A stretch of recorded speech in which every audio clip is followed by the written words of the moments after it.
2023 ел Россияда укытучылар һәм устазлар елы дип игълан ителгән иде. Татар халкы нәкъ менә шундый мәгърифәтле, затлы халык. Устазларыбыз да зыялы безнең. Бүгенге тапшыруыбыз нәкъ менә шундый шәхесләргә багышланган. Алар укытучы да, фән өлкәсендә күп төрле ачышлар ясап, милләтебезгә хезмәт итүчеләрдә.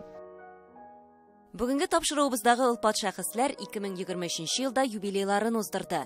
Рүзәл Юсупов 85, Зөфәр Рәмиев 85, Марсель Бакиров 90 яшьлек гомер бәйрәмен билгеләп үтте. Шунысы кадерле, гомерләренең иң зур өлешен алар татар халкына хезмәт итүгә багышлаган. Һәрберсе турында тәфсилләп сөйләрбез.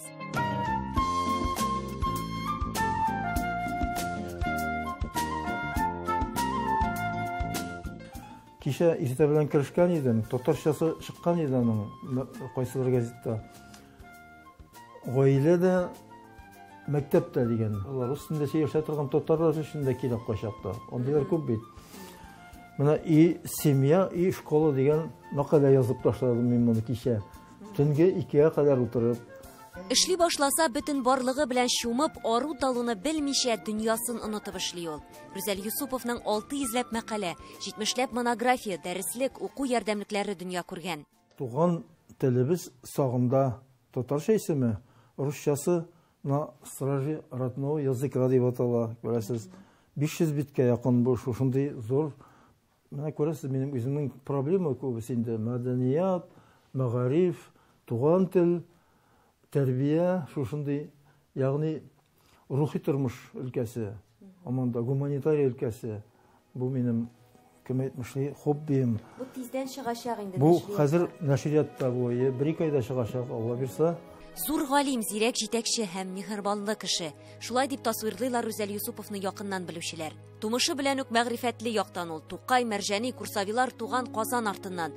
Әтнә районы Кышкар авылында 1938 елның 14 сентябрендә ишле гаиләдә дөньяга килә. Бабасы мөәзин, әти-әнисе колхозчы була. Сугыш чоры баласы ул. Ярым аш, ярым тук, гомер кичердек. 4 бала калдык.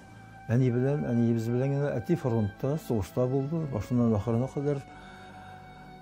Мин инде без 4 бала, 4-без дә малай булдык, кызларыбыз булмады. Шуңа күрә өйдәге эшләрнең уртанчы, мин уртанчы, миңа төште күбрәк. 7 сыйныфлы мәктәпне тәмамлагач, бер үзе Казанга чыгып китә. Авылда эш биткәнче, уку йортларында кабул итү көннәре тәмамланган була. Русча бер кәлимә сүз белмичә, кооперациянең нәрсә икәнен аңламыйча, Казан кооперация техникумына керә. Укуын тәмамлауга 17 яшендә тулмаган егетне Курганга эшкә җибәрәләр. Минем өчен бик яхшы сабак булды. Бик зур кыенлыклар кичердем. Бер үзем кайтып, монда Казанда бер 3-4 ай гына булдым да, эшләп тордым бер Пищеторг дигән Пищеторгта товар булып. Мені армияга алып киттеләр. Армиядә Әфган шигендә Памир тауларында кавалерист булып хезмәт итә. Соңра гына Душанбага сержантлар мәктәбенә җибәрәләр. Анда эшли, партиягә керә, тик милли җанны нишләтәсең? Ул Казанга татарлар янына ашкынып кайта. Һәм күпләрне шаккатырырлык эш. 7нче сыйныфтан соң гел руслар арасында булган, русча укыган Рүзәл Юсупов Казан университетының татар теле һәм әдәбияты факультетына укырга керергә була. Мин хезмәт итәргә тиеш ул үз халкыма. Үзебезнең телне, әдәбиятны, мәдәниятны белергә беренче курстан ук Гелбишкә генә укып, тәмамлап бетергәндә, минем дипломда бер 4-м дә, бер 3-м дә юк. Мактанып әйтмим, бөтен сөйлешләр генә.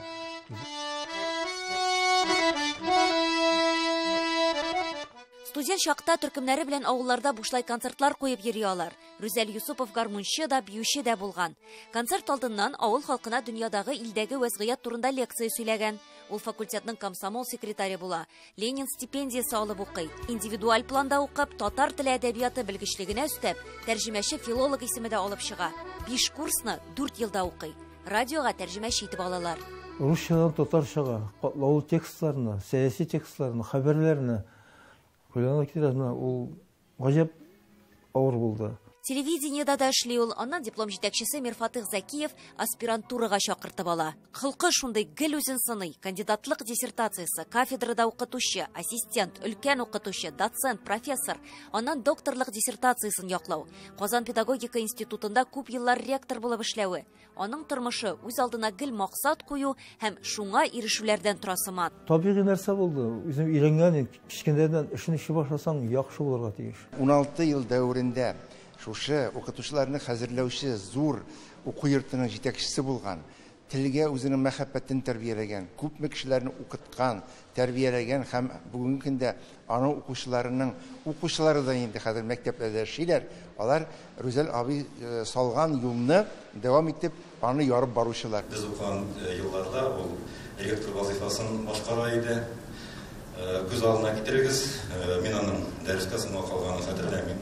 Беренчедән, икенчедән, дәрес бетәргә берничә минут кала, бу эш безнең белән студентлар белән аралашып ала иде. Бу этракта сез ничек итеп урнаштырыгыз, яшисез? Укыту процессында сораулар юкмы? Алга таба кемнең нинди хыяллары, планнары бар?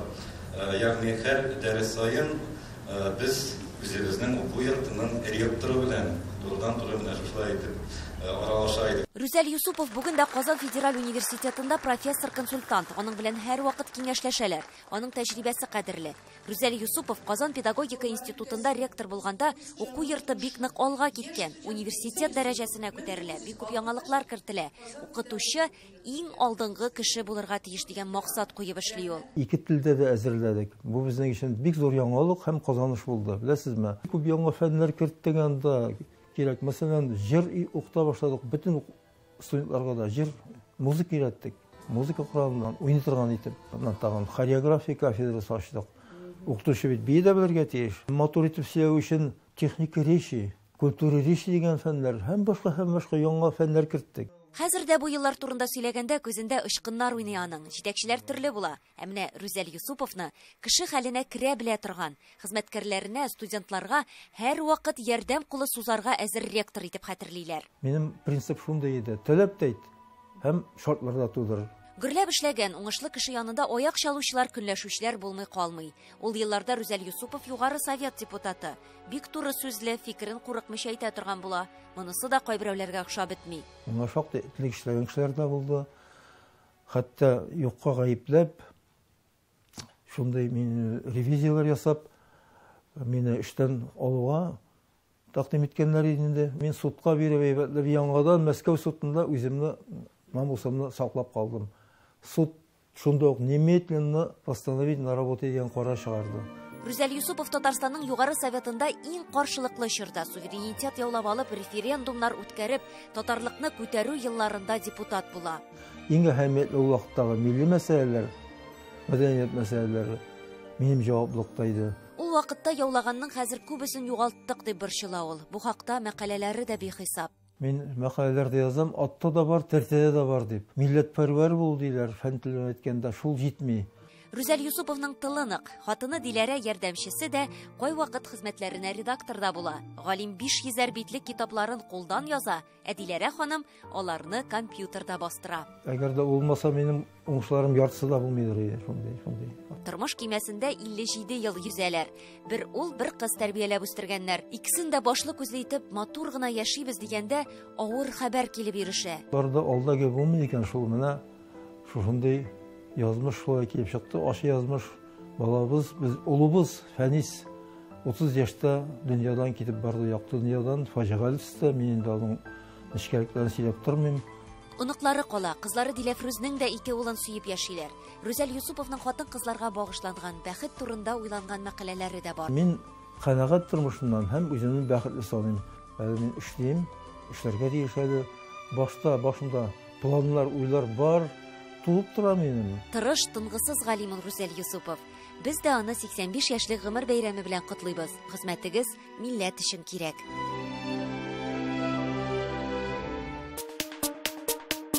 Текстолог ул әдәбият фәненең хирургы диләр.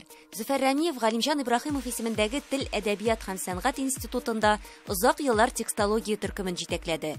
2021 елга кадәр сафта әдәбият сагында була.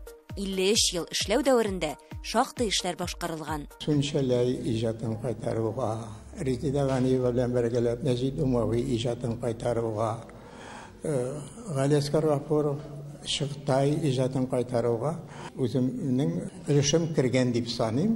Мин аларны җыйдым, редакцияләдем һәм алар китаплар булып басылып чыктылар.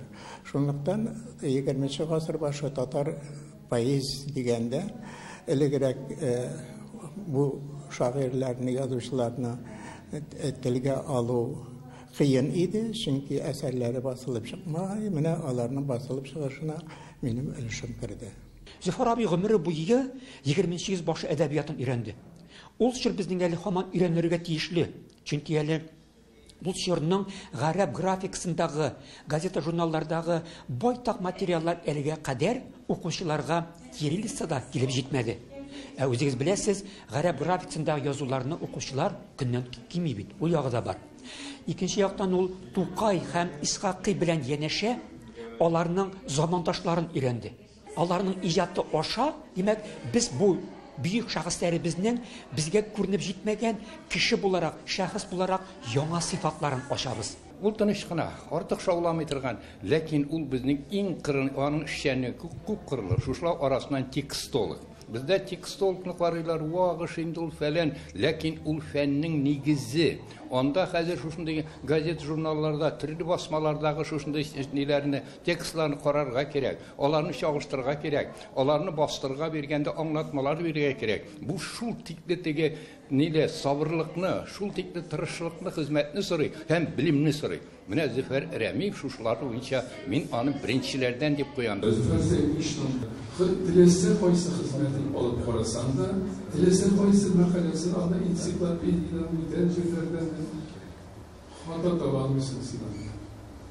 Ni şekli var, tügvel, olganınca beyan idu, hem alarga nıqtılı negizde şarkı. Тукай энциклопедиясы өчен Зөфәр Рәмиевка хәзер үк һәйкәл куярга булады хезмәттәшләре, әдәбият галимнәре.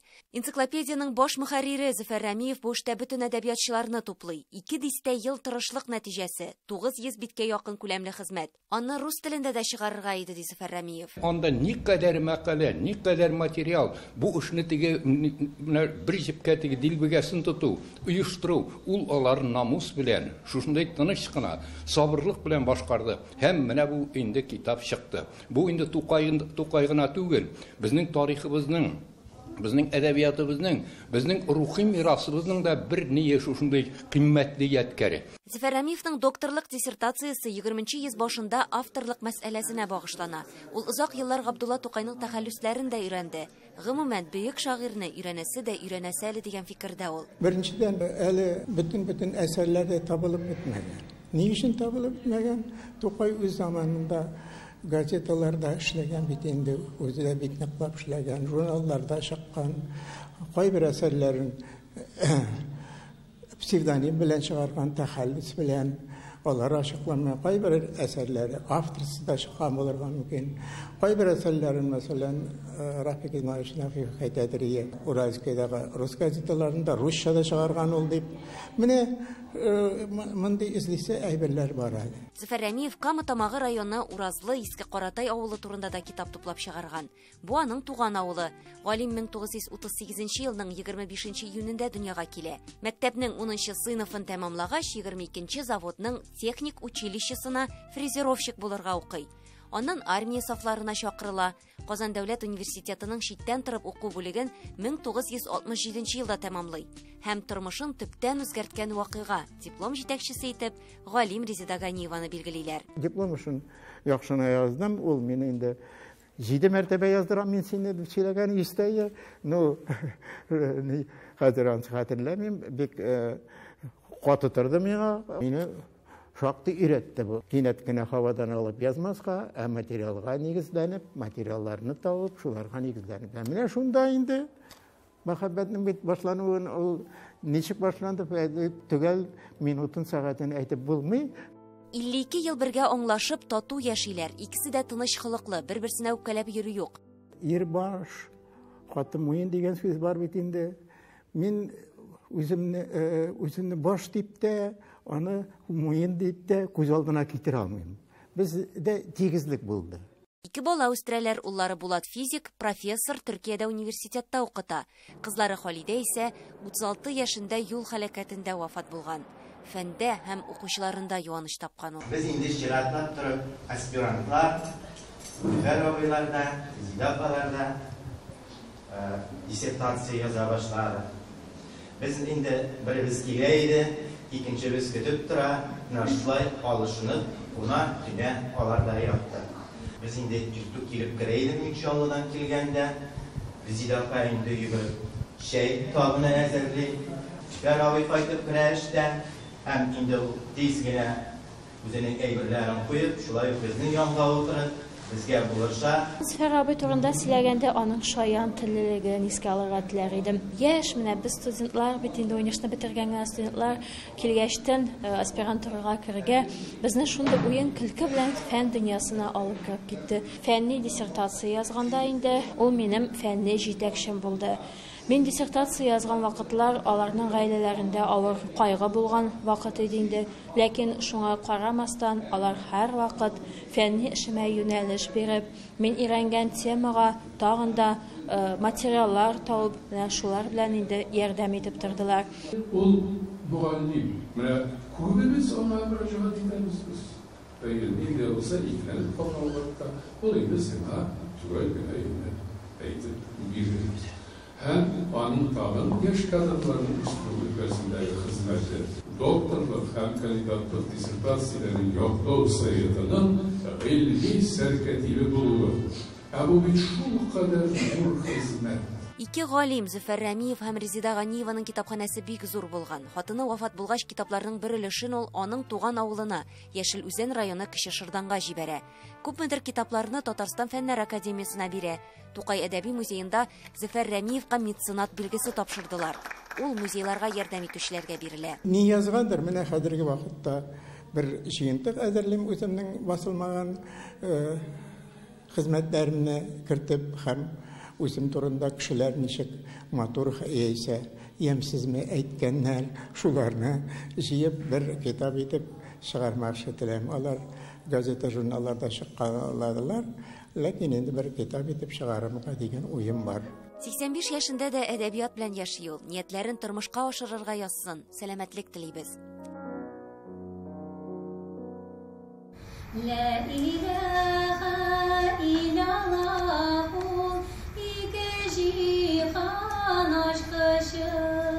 Аңа багышлап мөнәҗәтләр башкару бер дә гаҗәп түгел.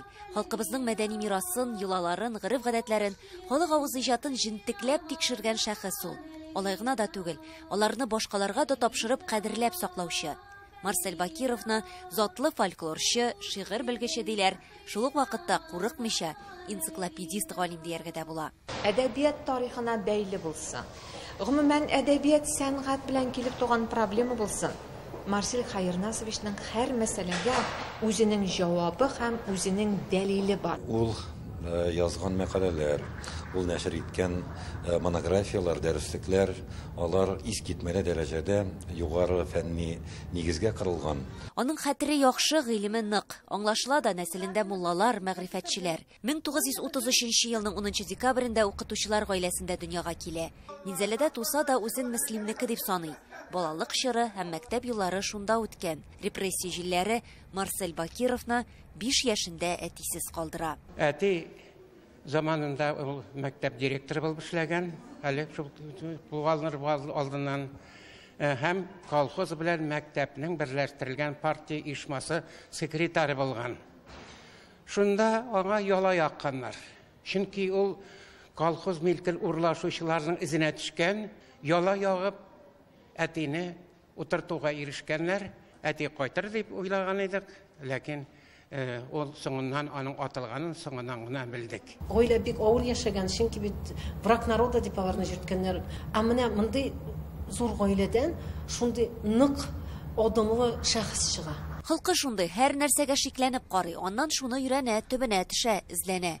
Моңарчы күрелмәгән хәл, диплом яклаганда ул фәнни җитәкчесе Хатип Госманның концепциясына каршы чыккан һәм фикерен дәлилләгән. 1991 елда Марсель Хайрназович бит инде татар дәүләт фольклор үзәге төзүчеләренең иң беренчеләренең берсе.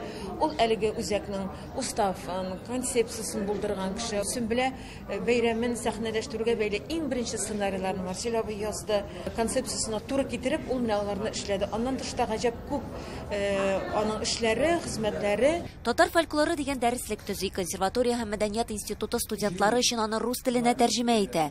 Аннан бер артлы татар шигърият бишеге дигән китаплары да дөнья күрә. Һәр китапханәдә ул Советлар Союзының барлык төрки республикаларының бар китапханәләрендә эшләгән кешебез. Шуңа күрә этногенезга керә алган, шуңа күрә ул татар белән төрки дөньяның әһәмиятен, үзара бәйләнешләрен, уртак бер бөтенлеген настратик теорияга да беренчеләрдән булып керде. Тел аша тарихны күзәтүче ул. Ата-бабаларыбызның туган җире Алтай гына түгел, Азия дип дәлилләп чыга. Күз алдыгызга китергәс, бу бит археологик хезмәт, ләкин бу палеоархеология тел өстендә. Һәм башта мин скепсис юлында басып торган идем. Һәм 1-3-4 галимгә җибәрдем аның мәкаләләрен рецензиягә. Һәм шунлар шок катып миңа рецензиягә җибәрде. Безнең төрки халыклар галимнәре генә түгел, Америкалардан да килде аның китапларына рецензия. 90 яшьтә синең хезмәтләреңне дөнья таныгач, бу бәхет түгелме? Төрки халык ничек яралган, аның теле ничек яралган, бу халык кайдан барлыкка килгән? Менә шушындый глобаль сораулар әкренләп килеп басты. Һәм мин шушы өлкәгә кереп дигәндәй күп еллар буена бертөкләп материал җыйдым. Һәм соң алар берничә монографиягә берләштеләр. Моңарчы төрки халыкның шигъриятен Архан һәм Енисей язуларыннан гына башлыйлар иде. Тик Марсель Бакиров аның тарихы тирәнрәк, 6нчы гасырлардан түгел, безнең эрага кадәр үк барлыкка килгәнлеген эзләп таба. Безнең эрага кадәр яшәгән хун бабаларыбызның сакланып калган Кытай телендә һәм башка латин телендә сакланып калган материалларына игътибар иттем. Борынгы чыганакларны күтәреп өйрәнү аркасында мин уннан артык жанр актарып чыгардым. Безнең бабаларыбыз Архан Енисенә кадәр төрле поэзиядә үзләренә күрсәткәннәр икән. Марсель Бакировны бик яхшы остаз, укучыларына кызыклы дәресләр генә түгел, тормыш сабаклары биргән шәхес диләр. Экспедицияләргә дә күп йөргәннәр. Ул шул хәтле студентлар жанлы кеше иде инде. Экспедицияләрдә безне тамаклары тук булсын дип инде бер вакыт җырлар җыябыз, әкиятләр, төрле мәзәкләр, төрле йола халык йолаларын җыябыз бит инде. Шунда Марсель абыйлар алдан кайтып җиткәннәр. Бөтен группалар кайткан, без кичке 5ләрдә генә кайттык. Бүтән кеше укый алмасын, ачып кермәсен өчен инде ачкычны куйганда шул җирне аңлатып язып калдырган иде инде гарәп хәрефләре белән. Безнең әти иң әйбәт әти дип мин беләм, бәлки чактан ук әти безне бик әйбәт тәрбия бирде. Тырышыгыз диде, укыгыз диде, халыгыгызны яратыгыз диде. Иң зур эш һәр кешенең кеше булырга кирәк диде. Һәр вакыт аңа кунакка килгәч, ул һәр вакыт яза, китаплар укый, һәр вакыт эштә. Ул һәр вакыт бик күп киңәшләр бирде, миңа да, минем энемә дә, бөтен кешегә дә. Без укырга тиеш дип, без күп эшләргә тиеш дип. Марсель Бакиров хәзер дә университетның фәнни хезмәткәре, ел сайын берәр монография бастырып чыгара. Үз эшенә ихлас бирелгән шәхес. Нәкъ менә эштән көч ала ул. Сүздә юк инде үземнең ачышлар, ниндидер табышларның изенә төшү үзе бер ләззәт бирә ул. Узган ел тайны происхождение наших предков китабы чыккан, быел галимнең 1001 фикер дигән китабы басылып чыкты. Минем 200дән артык система салынган папка бар. Аларның арасында хәтта кул тимәгәннәре дә бар. Әгәр гомер булса дип әйтим инде, менә шул кул тимәгән папкаларга кирергә исәбем бар. Энә белән кыю казучы, тырыш, эзләнүчән галим-тюрколог Марсель Бакировка уңышлар телик. Без үз чиратыбызда быел да шәхесләребезне барлап, алар турында видео язмаларны сезгә күрсәтүебезне дәвам итәрбез, хөрмәтле тамашачылар. Милләтне аның шәхесләре билгели. Аларның акыллы фикерләрен тыңлау, күңел дәфтәренә теркәп кую үзе бер кадерле.